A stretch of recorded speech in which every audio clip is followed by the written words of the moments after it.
熒幕前嘅同學們，大家好，我係6A 班曾怡玲。我係6A 班楊海婷，歡迎收睇視藝科嘅校園電視台。楊海婷，你有冇睇過天使旋律一樣打轉，星星似火球一樣發光嘅畫啊？哇，聽起嚟好神奇喎！邊個畫家咁勁啊？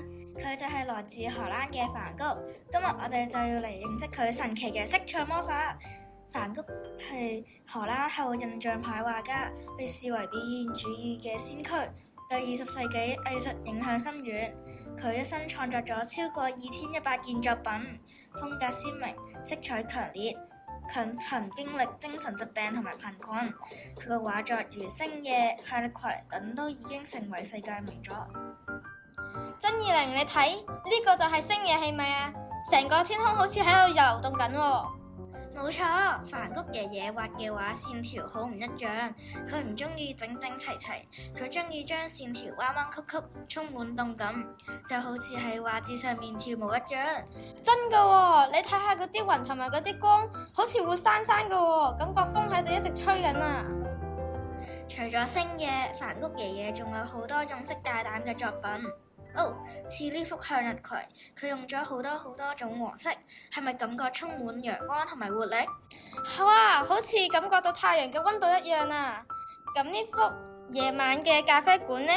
黃色嘅燈光同埋藍色嘅夜空放埋一齊，感覺好特別啊！冇錯，呢個就係梵谷嘅色彩魔法，佢用對比嘅顏色創作出夜晚既溫暖又寧靜嘅神奇感覺。透過咁樣嘅對比，可以俾我哋更加清楚理解梵谷點樣用色彩嚟表達唔同嘅情感。咁我哋今日就嚟學梵谷爺爺嘅魔法啊！我哋唔用塗嘅，我哋用畫嘅。楊海婷，想學會梵谷嘅魔法一啲都唔難，只要改變我哋畫顏色嘅方法就可以啦。點樣改變啊？我哋一般人畫畫中意咁樣塗滿顏色，係咪？左邊係個用黃色塗滿嘅太陽，係喎，咁樣好快喎。但係梵谷爺爺話俾我哋知，顏色係活嘅，我哋要咁樣畫。右半邊係同一個太陽，但由許多短束同埋線條同埋黃色、橙色、紅色組成，邊緣充滿動感，睇起嚟好似係閃爍。我哋平時都可以用點點或者一圈圈嘅線條嚟畫樹葉或者雲。重點係俾好多顏色一齊玩，令筆觸睇落去好有活力。冇錯，下次畫畫嘅時候記得試下梵谷爺爺嘅魔法，唔使畫得似，好玩最重要。